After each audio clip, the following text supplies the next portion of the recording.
गुरुदेव। ओजस्वी भाव, यशस्वी भाव।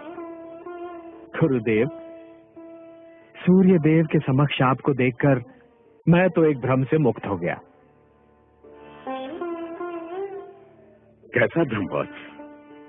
गुरुदेव, मैं सूर्यदेव से ये प्रार्थना कर रहा था कि वे अपनी उन तेजस्वी किरणों को समेट लें जिनके तेज के प्रकाश में नेत्र बंद हो जाते हैं और ढके हुए सत्य के दर्शन नहीं होते। किंतु वो सत्य तो आप हैं गुरुदेव, क्योंकि सत्य ज्ञान है। समस्त जगत को प्रकाशित करने वाले सैकड़ों सूर्य मिलकर भी अज्ञान के अंधकार को नहीं मिटा सकते गुरुदेव। भगवान आदित्य नारायण ने तो मेरे नेत्रों को प्रकाश दिया है, किंतु आपने मेरे हृदय, मेरी आत्मा एवं मेरी चेतना में प्रकाश भर दिया है।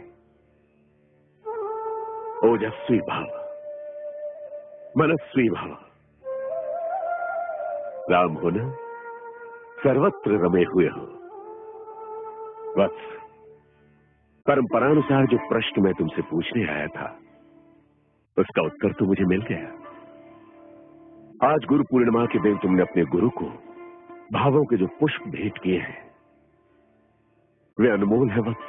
गुरुदेव, मेरा तो सर्वस्व आपका है, इसलिए गुरु पूर्णिमा की भेंट तो आपको मुझसे लेनी ही होगी।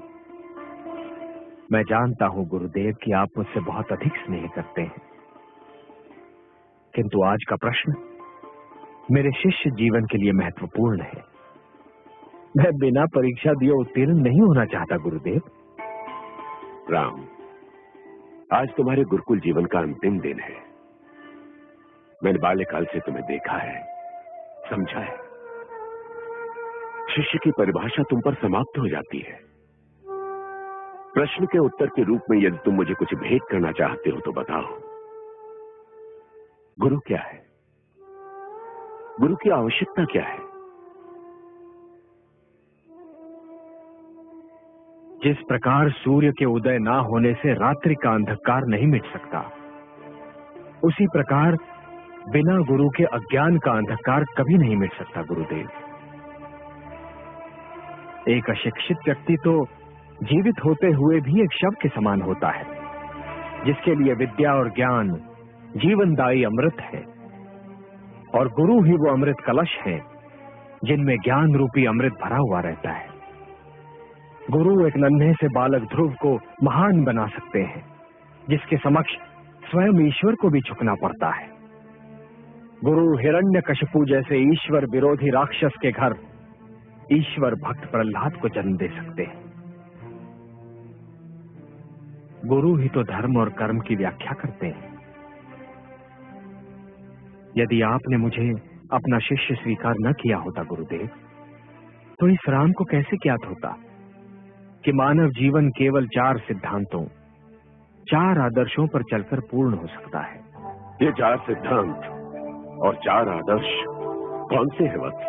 गुरुदेव, प्रथम आदर्श है सत्य का मार्ग, सत्यम वद। दूसरा आदर्श है धर्म का आचरण, धर्मंचर।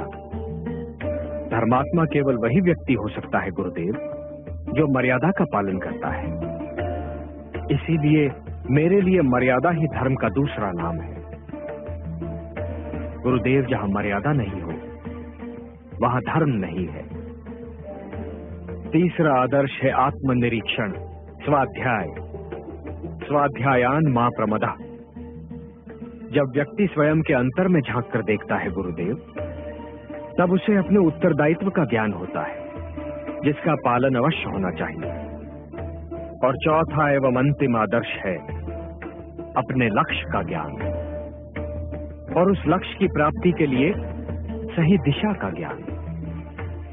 यदि दिशा सही हो गुरुदेव, तो लक्ष्य बड़ी सरलता से प्राप्त हो सकता है। अन्यथा एक दिशाहीन व्यक्ति आजीवन भटकता रहता है गुरुदेव। वत्स राम, गुरु ने तो सिद्धांत बता दिए, ये मार्ग दिखा दिया, परंतु सिद्धांतों का पालन करना और इस मार्ग पर चलना भी तो आवश्यक है। यदि शिक्षा को जीवन में न उतारा जाए तो उसका क्या लाभ है वत्स? तुम अपने जीवन में इस शिक्षा को उतारो। यही इस वशिष्ठ के लिए गुरु पूर्णिमा की भेंट होगी। गुरुदेव, आज ये दाशरथी राम आपको वचन देता है कि जीवन भर सत्य के मार्ग पर चलूंगा। परिणाम जो कुछ भी हो, सदैव मर्यादा का पालन करूंगा। किसी भी मूल्य पर अपने अंतर से अपनी दृष्टि कभी नहीं हटाऊंगा।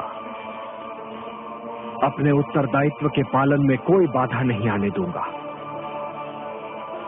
दिशा ज्ञान के बिना किसी भी पथ पर पग नहीं रखूंगा, और जिस पथ पर पग रखूंगा अपने लक्ष्य की प्राप्ति तक चलता रहूंगा। स्वयं के प्रिय से प्रिय की पुकार पर भी पीछे मुड़कर कभी नहीं देखूंगा। हे गुरुदेव, आज गुरु पूर्णिमा के दिन ये राम की गुरु दक्षिणा है। स्वीकार कीजिए गुरुदेव, स्वीकार कीजिए। आज सरयू के तट पर ये राम का दृढ़ संकल्प है